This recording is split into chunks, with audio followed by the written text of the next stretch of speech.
Hello बच्चों, कैसे हैं आप। मैं अरविंद आर्य आप सभी का ऑनलाइन प्लेटफॉर्म पर स्वागत करता हूं। आज हम स्टार्ट करेंगे एक और नया टॉपिक। आज हम पढ़ेंगे धारा का चुंबकीय प्रभाव। चैप्टर नंबर 7 है। बड़ा इंटरेस्टिंग चैप्टर है, इम्पोर्टेंट चैप्टर है, तो हम डिस्कस करते हैं। चैप्टर का नाम क्या है? विद्युत धारा का चुंबकीय प्रभाव। चैप्टर है विद्युत धारा का चुंबकीय प्रभाव। विद्युत धारा का चुंबकीय प्रभाव। अगर हम बात करें तो कह सकते हैं magnetic effect of electric current. Magnetic effect of electric current. Magnetic effect of electric current. अगर हम इसकी बात करें कि ये क्या होता है, magnetic effect of electric current क्या है, धारा का चुंबकीय प्रभाव क्या होता है, तो बिल्कुल सिंपल सी लैंग्वेज में हम ऐसे कह सकते हैं कि जब भी किसी चालक तार के चारों ओर, ये एक चालक तार हो गया, ये क्या हो गया, कोई चालक तार हो गया, तो परिभाषा देखिए क्या बनेगी। जब भी किसी चालक में धारा प्रवाहित करते हैं, एक चालक तार है, जब भी किसी चालक तार में धारा प्रवाहित करते हैं तो उसके चारों ओर चुंबकीय क्षेत्र उत्पन्न होता है। धारा के इस प्रभाव को चुंबकीय प्रभाव कहते हैं। फिर से सुने, जब किसी चालक में विद्युत धारा प्रवाहित करते हैं विद्युत धारा प्रवाहित कर रहे हो, इसका मतलब क्या हो रहा है? इसका मतलब आवेश वाहक गति कर रहे हैं, इलेक्ट्रॉन गति कर रहे हैं। कौन गति कर रहा है? इलेक्ट्रॉन। हम धारा प्रवाहित कर रहे हैं तो ये धारा ऊपर की तरफ जा रही है, तो इसका मतलब ये है, आप समझ रहे होंगे मैं जो कह रहा हूं कि विद्युत धारा हमेशा किसके कारण प्रवाहित होती है? मुक्त आवेश वाहकों के प्रवाह के कारण। तो इलेक्ट्रॉन जो है वो नीचे की तरफ आ रहा होगा, इलेक्ट्रॉन नीचे की तरफ आ रहा होगा, इसी कारण से धनावेश की दिशा में हम मानते हैं कि धारा की दिशा होती है। मतलब धारा की दिशा हमेशा कैसी होती है? इलेक्ट्रॉन के प्रवाह के विपरीत होती है। तो हमने क्या कहा कि जब भी किसी चालक तार में धारा प्रवाहित करते हैं तो धारा प्रवाहित करने पर उसके चारों ओर चुंबकीय क्षेत्र उत्पन्न होता है। क्या बताया? किसी चालक तार में धारा प्रवाहित करते हैं तो धारा प्रवाहित करने पर उस चालक तार के चारों ओर क्या उत्पन्न होता है? चुंबकीय क्षेत्र उत्पन्न होता है। विद्युत धारा के इस प्रभाव को चुंबकीय प्रभाव कहते हैं। ठीक है, अच्छा, तो चुंबकीय क्षेत्र हम देख पाएंगे कैसे निर्मित होगा। तो चुंबकीय क्षेत्र होगा आपका संकेंद्रीय वृत्तों के रूप में। कैसे? संकेंद्रीय वृत्तों के रूप में इस प्रकार का चुंबकीय क्षेत्र उत्पन्न होता है। ऐसे वृत्त बन जाते हैं इस तरह के, इस तरह से वृत्त बनते हैं, इस तरह से चारों ओर क्या हो रहा है? ये चुंबकीय क्षेत्र उत्पन्न हो रहा है।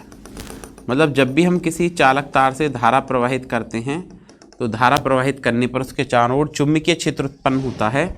विद्युत धारा के इस प्रभाव को चुंबकीय प्रभाव कहते हैं। बिल्कुल सिंपल सी लैंग्वेज में डेफिनेशन, किसी चालक तार से जब धारा प्रवाहित करते हैं तो उसके चारों ओर चुंबकीय क्षेत्र उत्पन्न हो रहा है। क्यों हो रहा है? क्योंकि आवेश गति कर रहा है। इससे ये कहा जा सकता है कि गतिशील आवेश चुंबकत्व उत्पन्न करता है।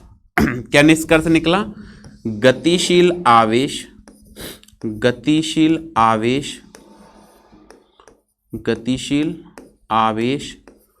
चुंबकत्व उत्पन्न करता है। गतिशील आवेश चुंबकत्व उत्पन्न करता है।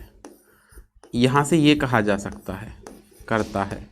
ठीक है, जब भी किसी चालक तार में धारा प्रवाहित करते हैं तो उसके चारों ओर चुंबकीय क्षेत्र उत्पन्न होता है। धारा के इस प्रभाव को चुंबकीय प्रभाव कहते हैं।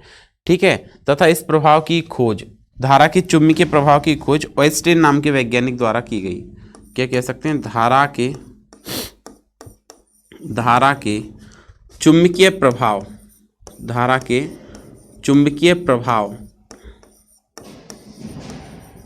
की खोज, धारा के चुंबकीय प्रभाव की खोज किसके द्वारा की गई थी?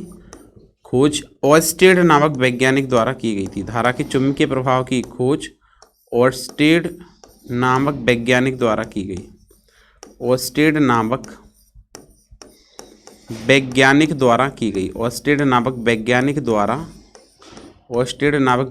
द्वारा की गई। ठीक है, तो धारा के चुंबकीय प्रभाव की खोज किसके द्वारा की गई थी? तो हम कह सकते हैं ऑयस्टेड नामक वैज्ञानिक द्वारा की गई थी। तो ये हो गई बेसिक डेफिनेशन। आगे बात करते हैं ऑयस्टेड का प्रयोग, हल्का सा देख लेते हैं थोड़ा सा। क्या ऑयस्टेड का प्रयोग, इन्होंने क्या प्रयोग किया वो देख लेते हैं। ऑयस्टेड का प्रयोग, धारा के चुंबकीय प्रभाव संबंधी इन्होंने एक प्रयोग किया, जिसको हम कौन सा प्रयोग कहते हैं, ऑयस्टेड का प्रयोग कहते हैं।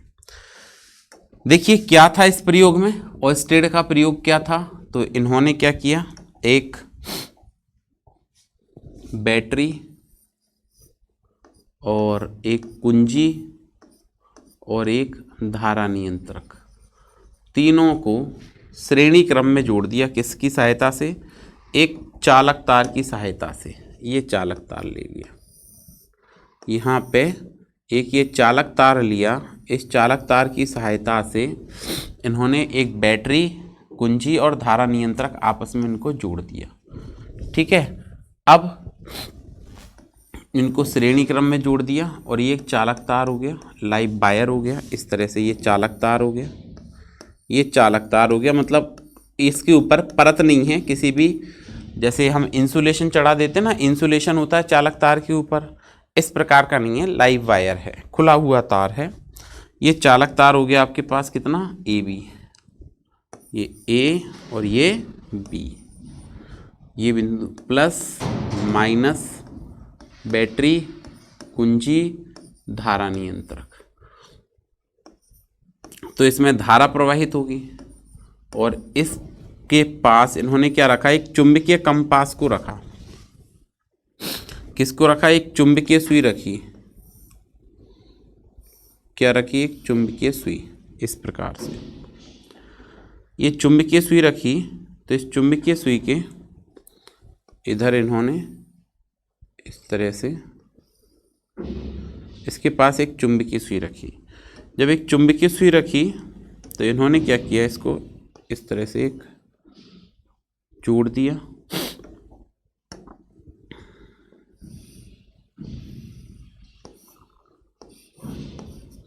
तो ऐसा पाया गया कि जब भी चालक तार को इसके निकट रखा जाता है N और ये S, तो ये चुंबकीय सुई में विक्षेप उत्पन्न होता है इस तरह से। तो ध्यान दें आप, चुंबकीय सुई में क्या होता है, विक्षेप उत्पन्न होता है। ध्यान दें क्या था, ऑयस्टेड ने एक बैटरी, कुंजी और धारा नियंत्रक को एक तार AB की सहायता से जोड़ दिया। किस किस को जोड़ा, बैटरी, कुंजी, धारा नियंत्रक, तीनों को एक चालक तार AB की सहायता से जोड़ दिया। ठीक है, और ये धारा नियंत्रक लगाया तथा इसके पास एक चुंबकीय सुई रखी। अब क्या प्रेक्षण प्राप्त किए कि जब भी इस चालक तार से कोई धारा प्रवाहित नहीं करते हैं तो चुंबकीय सुई विक्षेपित नहीं होती है। मतलब चुंबकीय सुई कब विक्षेपित होगी, जब कोई चुंबकीय क्षेत्र उत्पन्न हो रहा होगा। इसका मतलब जब धारा प्रवाहित नहीं करते तो चुंबकीय क्षेत्र उत्पन्न नहीं होता है। लेकिन जब इस कुंजी के प्लग को लगाते हैं तो इसमें से धारा प्रवाहित होती है। धारा प्रवाहित होती है तो इसमें क्या होता है, चुंबकीय सुई में विक्षेप उत्पन्न होता है। ठीक है, ये विक्षेपित होती है। धारा नियंत्रक की सहायता से जैसे जैसे धारा का परिमाण बढ़ाते जाते हैं वैसे वैसे विक्षेप की मात्रा भी बढ़ती जाती है। इसका मतलब क्या हो गया, धारा जितनी ज्यादा होगी चुंबकीय क्षेत्र उतना ज्यादा होगा। चुंबकीय सुई को तार के अत्यंत निकट रख देते हैं तो और ज्यादा विक्षेप उत्पन्न होता है, क्योंकि इसमें ज्यादा चुंबकीय बल रेखाएं संबद्ध होंगी तो चुंबकीय सुई विक्षेपित ज्यादा होती है। ठीक है, अगर धारा की दिशा पलट दी जाए, मतलब बैटरी को पलट के लगा दिया जाए, तो धारा की दिशा बदल जाने पर चुंबकीय सुई में उत्पन्न विक्षेप की दिशा भी परिवर्तित हो जाती है। चुंबकीय सुई में उत्पन्न विक्षेप भी बदल जाता है। ठीक है, ये प्रयोग था। इससे भी ये निष्कर्ष निकलता है कि जब भी किसी चालक तार में धारा प्रवाहित करते हैं तो उसके चारों ओर क्या होता है, चुंबकीय क्षेत्र उत्पन्न होता है। ठीक है, ये निष्कर्ष निकलता है। फिर एक बात और देखें कि जब भी हम चालक तार में धारा प्रवाहित कर रहे हैं तो चुंबकीय क्षेत्र उत्पन्न हो रहा है, अर्थात बिना चुंबक के चुंबकीय क्षेत्र उत्पन्न किया जा सकता है। बिना चुंबक के चुंबकीय क्षेत्र उत्पन्न किया जा सकता है, लेकिन चालक तार के बाहर चुंबकीय क्षेत्र उत्पन्न होगा, विद्युत क्षेत्र नहीं होगा। चालक तार की सतह पर विद्युत क्षेत्र नहीं होगा। मतलब क्या बताया, बिना चुंबक के भी चुंबकीय क्षेत्र उत्पन्न किया जा सकता है। इस प्रयोग से ये निष्कर्ष निकलता है। ठीक है, फिर देखें आगे अगर हम बात करें तो हम बात करते हैं, अब आपको जो इम्पोर्टेंट कॉन्सेप्ट है इसका वो सीखना है। अगर ये कॉन्सेप्ट अगर आप सीख गए तो पूरे चैप्टर में यही नियम चलेंगे। क्या है, धारा के धारावाही चालक में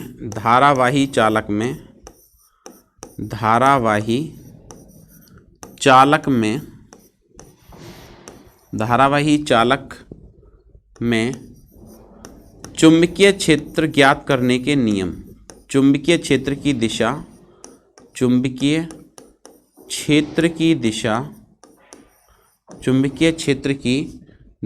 ज्ञात करने के नियम। चुंबकीय क्षेत्र की दिशा ज्ञात करने के नियम। धारावाही चालक में चुंबकीय क्षेत्र की दिशा ज्ञात करने के नियमों की बात करते हैं कि धारावाही चालक में चुंबकीय क्षेत्र की दिशा कैसे ज्ञात की जा सकती है।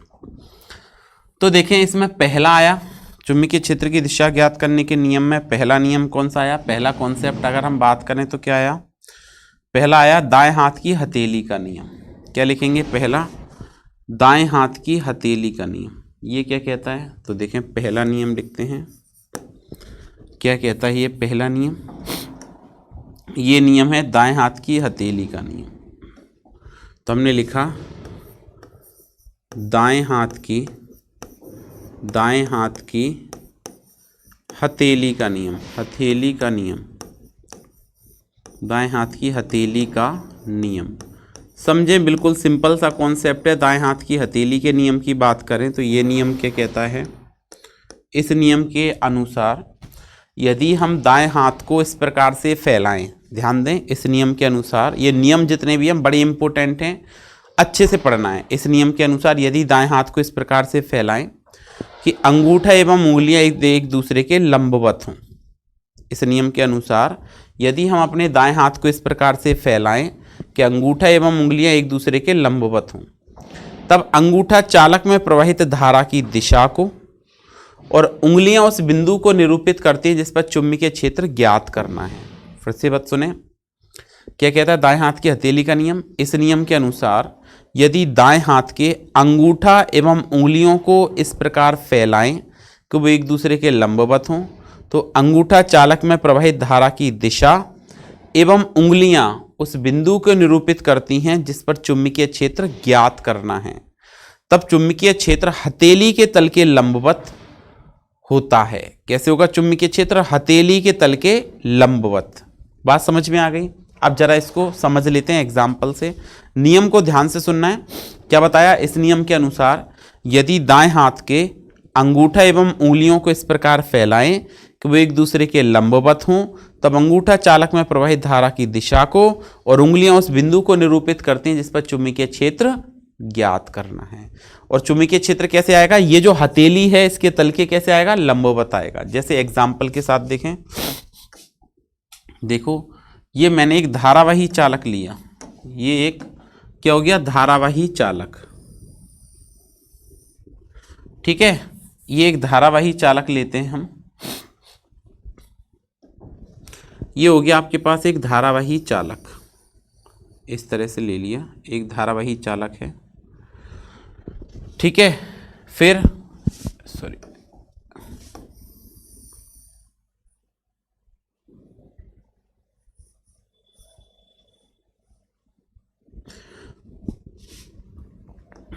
एक और ले लिया, ये दूसरा चालक हो गया धारावाही चालक। एक और इधर लिखा, ये तीसरा धारावाही चालक हो गया। एक और लिखेंगे तो ये हो गया धारावाही चालक, ठीक है। ये धारावाही चालक ले लिए हमने अलग अलग। ध्यान दें थोड़ा सा, इसमें जो धारा की दिशा है वो ऊर्ध्वाधर ऊपर की ओर है और जो प्रेक्षण बिंदु है वो ये हो गया P। इस पर चुंबकीय क्षेत्र ज्ञात करना है, ठीक है। इसकी बात करें तो इसमें भी धारा की दिशा ऊपर की हो रहा है, इसमें प्रेक्षण बिंदु P इधर की तरफ हो गया, या Q मान लें, ये प्रेक्षण बिंदु Q हो गया। इस पर चुंबकीय क्षेत्र ज्ञात करना है। इसमें धारा की दिशा ऊर्ध्वाधर नीचे की तरफ है और इसमें प्रेक्षण बिंदु इधर ले लिया हमने P। इसमें भी नीचे की तरफ है और इसमें प्रेक्षण बिंदु ये हो गया Q। ध्यान से समझें। अब देखें दाएं हाथ की हथेली का नियम क्या कहता है। इस नियम के अनुसार यदि दाएं हाथ के अंगूठे एवं उंगलियों को इस प्रकार फैलाएं कि वो एक दूसरे के लंबवत हों, तब अंगूठा चालक में प्रवाहित धारा की दिशा को, देखो धारा की दिशा को बता रहा है। उंगलियां उस बिंदु को निरूपित करती हैं जिस पर चुंबकीय क्षेत्र ज्ञात करना है। उंगलियां उस बिंदु को बता रही हैं जिस पर चुंबकीय क्षेत्र ज्ञात करना है। देखो उंगलियां उसी बिंदु की तरफ जा रही हैं, इस P पे ज्ञात करना हमको चुंबकीय क्षेत्र। उंगलियां P की तरफ निरूपित कर रही हैं और अंगूठा धारा की दिशा बता रहा है। तो ये इस तरह से स्थिति है। तो मैंने कहा हथेली के तल के लंबवत होगा चुंबकीय क्षेत्र, हमेशा कैसे होगा, हथेली के तल के लंबवत। अब हथेली अंदर की तरफ जा रही है तो चुंबकीय क्षेत्र हथेली के तल के लंबवत अंदर की ओर बनेगा। और अगर हथेली के तल के लंबवत चुंबकीय क्षेत्र अंदर की ओर बनेगा तो इसको हम लिखेंगे क्रॉस। चुंबकीय क्षेत्र कैसे, हथेली के तल के लंबवत, कैसे लिखेंगे, क्रॉस से। ये वाली स्थिति में देखते हैं कि अंगूठा धारा की दिशा को, अंगूठा किसको बताता है, धारा की दिशा को। तो अंगूठा इसमें धारा की दिशा को बता रहा है, ध्यान से समझें। अंगूठा धारा की दिशा को और उंगलियां उस बिंदु को निरूपित करते हैं जिस पर चुंबकीय क्षेत्र ज्ञात करना है। नहीं जा रही उंगलियां क्योंकि वो बिंदु तो क्यू इधर की तरफ है। तो देख लेते हैं, देखो अब ऐसे देखते हैं क्या बताया, अंगूठा धारा की दिशा को, अंगूठा बिल्कुल धारा की दिशा को बता रहा है। उंगलियां उस बिंदु को निरूपित करती हैं जिस पर चुंबकीय क्षेत्र ज्ञात करना है। देखो ये उंगलियां उस बिंदु Q को निरूपित कर रही हैं जिस पर चुंबकीय क्षेत्र ज्ञात करना है। तो मैंने कहा था कि चुंबकीय क्षेत्र जो है वो हथेली के तल के लंबवत होगा। अब हथेली के तल के लंबवत किधर की, हथेली के तल किधर है, बाहर की तरफ है, इधर की तरफ है, बाहर की तरफ। और चुंबकीय क्षेत्र बाहर की तरफ है तो इसको किससे शो करेंगे, डॉट से।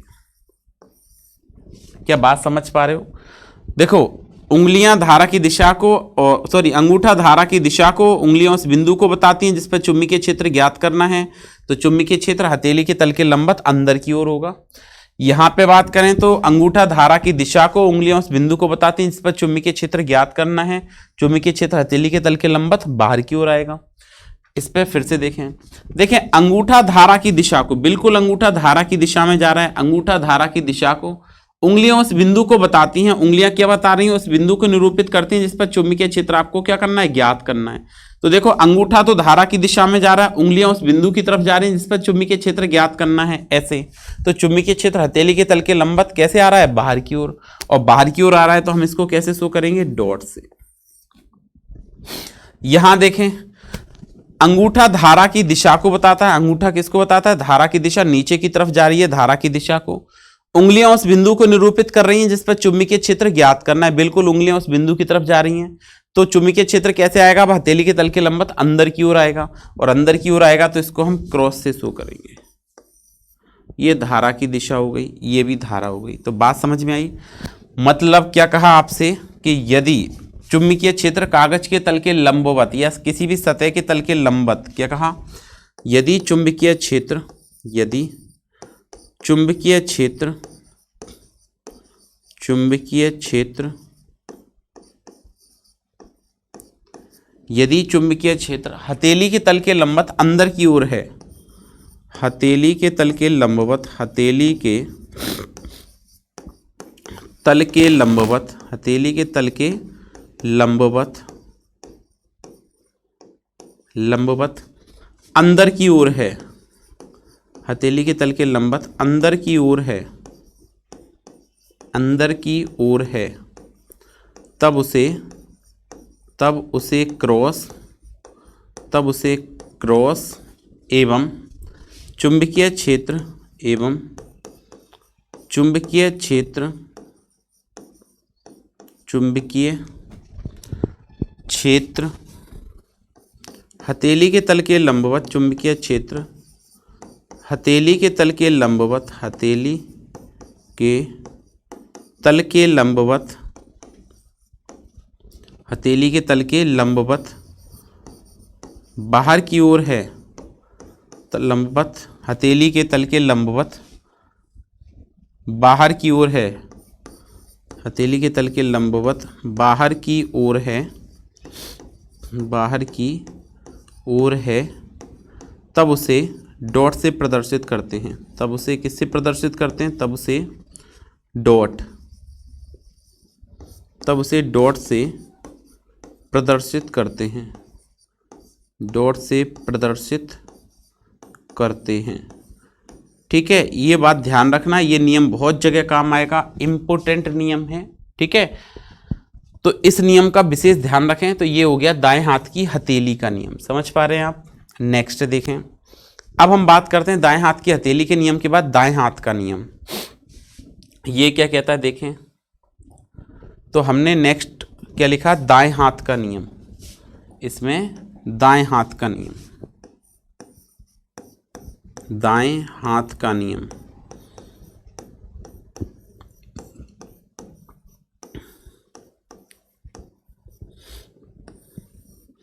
अगर दाएं हाथ के नियम में बात करेंगे तो इसमें दो नियम काम करते हैं दाएं हाथ के नियम में। पहला जो होता है वो होता है रेखीय धारा का नियम। रेखीय धारा का नियम, रेखीय धारा का नियम। ये वैसे आपको ये सारे नियम अच्छे से आने चाहिए, बिना इनके चैप्टर नहीं चल पाएगा। तो बात करते हैं हम रेखीय धारा का नियम। अब रेखीय धारा का नियम क्या कहता है ये समझते हैं। तो देखिए रेखीय धारा के नियम में फिर से हमने धारावाही एक चालक तार ले लिया, ये धारावाही तार हो गया एक,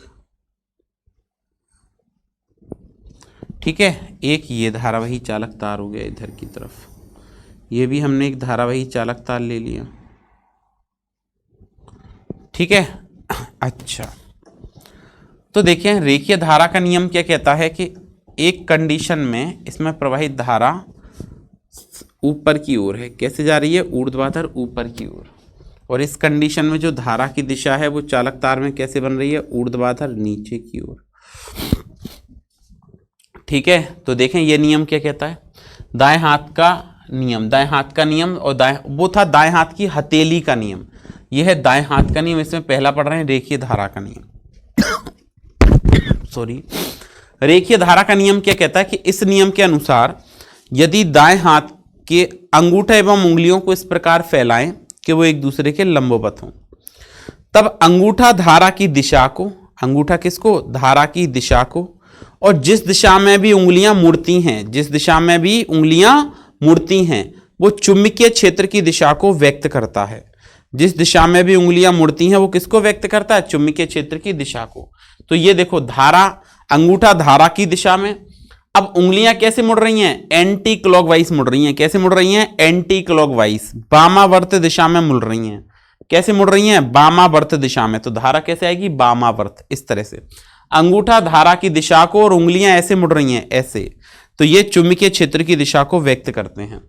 इधर देखें, इधर की बात करें तो जिस दिशा में भी अंगूठा धारा की दिशा को, जिस दिशा में भी उंगलियां मुड़ती हैं, उंगलियां कैसे मुड़ रही हैं, अब ध्यान दें, उंगलियां कैसे मुड़ रही हैं, क्लॉकवाइज दिशा में। ऐसे चुंबकीय क्षेत्र उत्पन्न हो रहा है, अभी ऐसे था, ऐसे हो रहा है चुंबकीय क्षेत्र। देखो अंगूठा में धारा की दिशा ऊपर की ओर है, ये चुंबकीय क्षेत्र बन रहा है, ऐसे मुड़ रही है ना उंगलियां, तो ये चुंबकीय क्षेत्र की दिशा हो गई।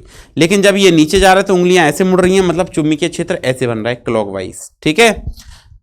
तो अंगूठा धारा की दिशा को, जिस दिशा में भी उंगलियां मुड़ती हैं वो चुंबकीय क्षेत्र की दिशा को व्यक्त करते हैं। तो मतलब यहां पे जो चुंबकीय क्षेत्र है वो इस प्रकार का बनेगा। देखो ये अंगूठा धारा की दिशा और ऐसे मुड़ रही हैं, तो ये इस प्रकार से बनेगा।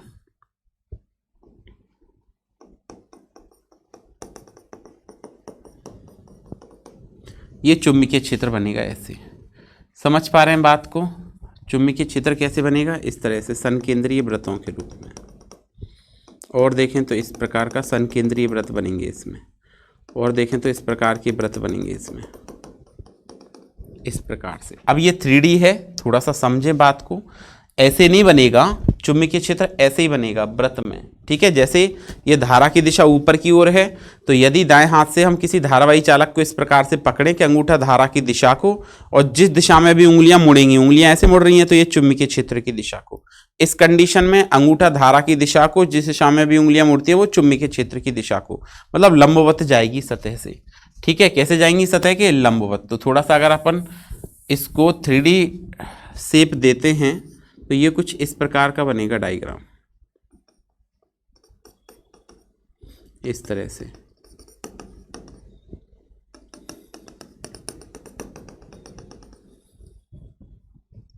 ठीक है, इस प्रकार का बनेगा।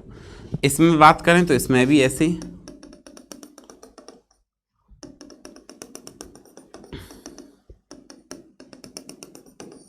इस प्रकार के सन केंद्रीय वृत्त बनेंगे। अब धारा की दिशा ऐसे हो गई, चुंबकीय क्षेत्र कैसे बनेगा, वामावर्त दिशा में, मतलब चुंबकीय क्षेत्र की दिशा कुछ इस प्रकार की होगी, इस प्रकार की होगी।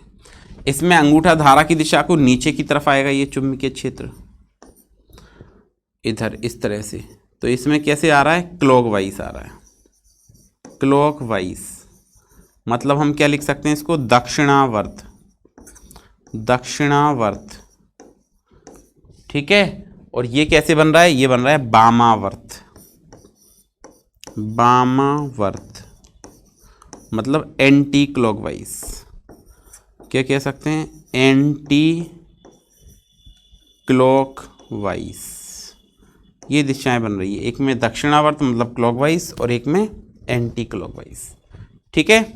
अच्छा, रेखीय धारा के नियम के बाद हम आगे बात करेंगे इसमें वृत्तीय धारा का नियम। दूसरा जो नियम आता है इसका, वो रेखीय धारा के बाद कौन सा आता है, वृत्तीय धारा का नियम दूसरा। तो हम लिखेंगे वृत्तीय धारा का नियम, इसी में है वृत्तीय धारा का नियम, वृत्तीय धारा का नियम।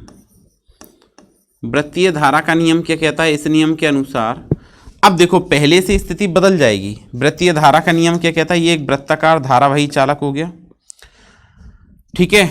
वृत्तीय धारा के नियम में ये एक चालक हो गया, धारावाही चालक हो गया, इस तरह से इसमें धारा प्रवाहित होती है, ये भी एक धारावाही चालक हो गया, ठीक है। इस प्रकार से इसमें धाराएं प्रवाहित हो रही हैं। कैसे हो रही हैं धाराएं प्रवाहित, तो हम बात करेंगे इसमें हो रही है, इसमें तो जा रही है एंटी क्लॉकवाइज, कुछ इस प्रकार की, इस प्रकार की धाराएं उत्पन्न हो रही हैं। इसमें अगर बात करें तो इसमें कैसे जा रही है, क्लॉकवाइज, इस प्रकार से धारा उत्पन्न हो रही है इसमें। तो ये नियम क्या कहता है कि इस नियम के अनुसार, वृत्तीय धारा का नियम क्या कहता है, इस नियम के अनुसार यदि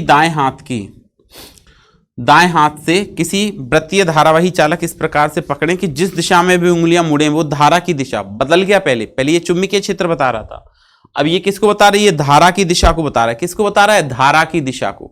तो ये धारा की दिशा को व्यक्त करता है, धारा की दिशा को, जिस दिशा में भी उंगलियां मुड़ती है वो धारा की दिशा, और अंगूठा चुंबकीय क्षेत्र की दिशा को व्यक्त करता है। फिर से सुने, इस नियम के अनुसार यदि दाएं हाथ से हम कोई धारावाही चालक इस प्रकार से पकड़े, वृत्ताकार धारावाही चालक इस प्रकार से पकड़ें कि जिस दिशा में भी उंगलियां मुड़ती हैं, जिस दिशा में भी उंगलियां मुड़ती हैं वो धारा की दिशा को और अंगूठा चालक में उत्पन्न चुंबकीय क्षेत्र की दिशा को व्यक्त करता है। तो देखें यहां पर जो धारावाही चालक के कारण जो चुंबकीय क्षेत्र उत्पन्न होगा वो कुछ इस प्रकार से होता है। कैसे होगा, देखिए ये इस प्रकार से चुंबकीय क्षेत्र बनेगा,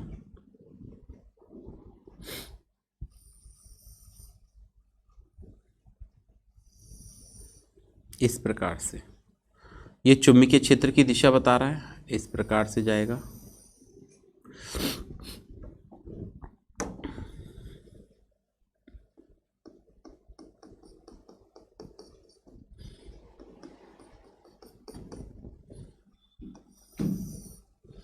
इस प्रकार से ये चुंबकीय क्षेत्र उत्पन्न हुआ इसमें।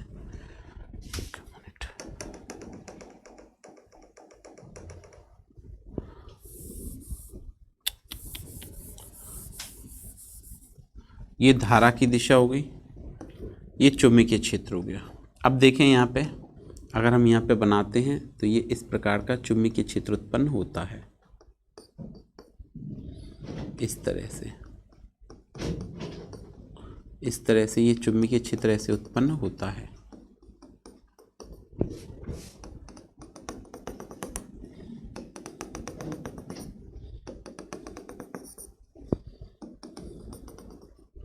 अब देखें अगर हम यहाँ पे एक छोटा सा अल्पांश भाग ले लें जो धारावाही चालक में लगभग रेखीय है, या यहाँ भी एक धारावाही चालक में छोटा सा अल्पांश भाग ले लें जो लगभग रेखीय है, तो यहाँ पे जो धारा की दिशा आएगी वो कुछ इस प्रकार की हो जाएगी। ध्यान दें, यहाँ पे उत्पन्न जो धारा है वो कुछ इस प्रकार की बनेगी, छोटे छोटे वृत्त बनेंगे, इस प्रकार के संकेंद्रीय वृत्त बनेंगे इस तरह से।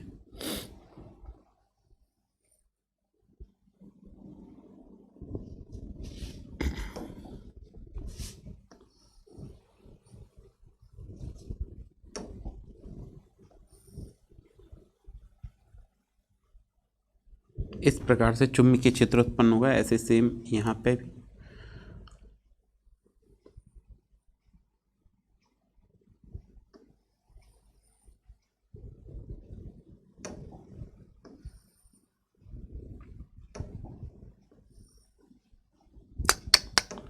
इधर से लिखें, ये इस प्रकार का चुंबकीय क्षेत्र उत्पन्न होता जाएगा। ठीक है, लगातार।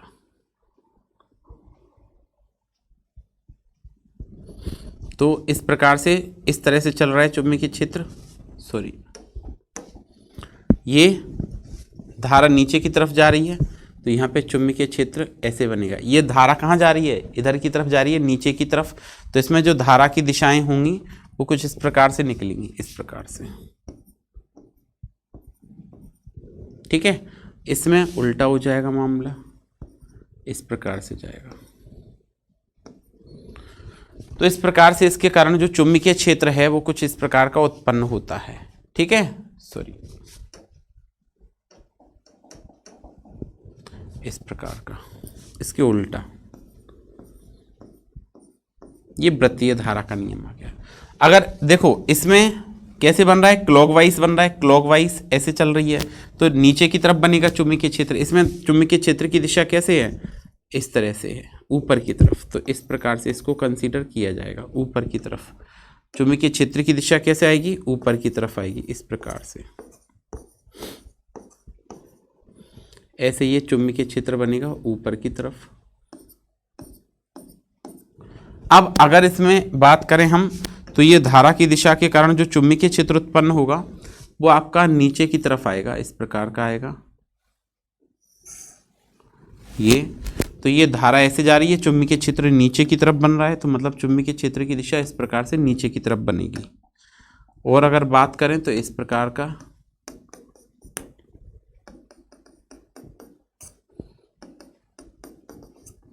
इस तरह से चुंबकीय क्षेत्र ऐसे बन जाएगा। इसकी दिशा कहाँ की तरफ बनेगी? नीचे की तरफ बनेगी, मतलब कुछ ऐसे बनेगी, ऐसे नीचे की तरफ। इस तरह से नीचे की तरफ बनेगी। ठीक है, तो इस प्रकार से हम ये दिशाएं ज्ञात कर सकते हैं। आज के लिए इतना ही, कल फिर से मिलेंगे एक और कॉन्सेप्ट के साथ। इसके नियम पढ़ के आना, ताकि आगे हम जो वायु सेवर्ट का नियम पढ़ेंगे वो थोड़ा अच्छा, आपको मजा आएगा उसमें काफ़ी। मिलते हैं नेक्स्ट क्लास में। Thank you.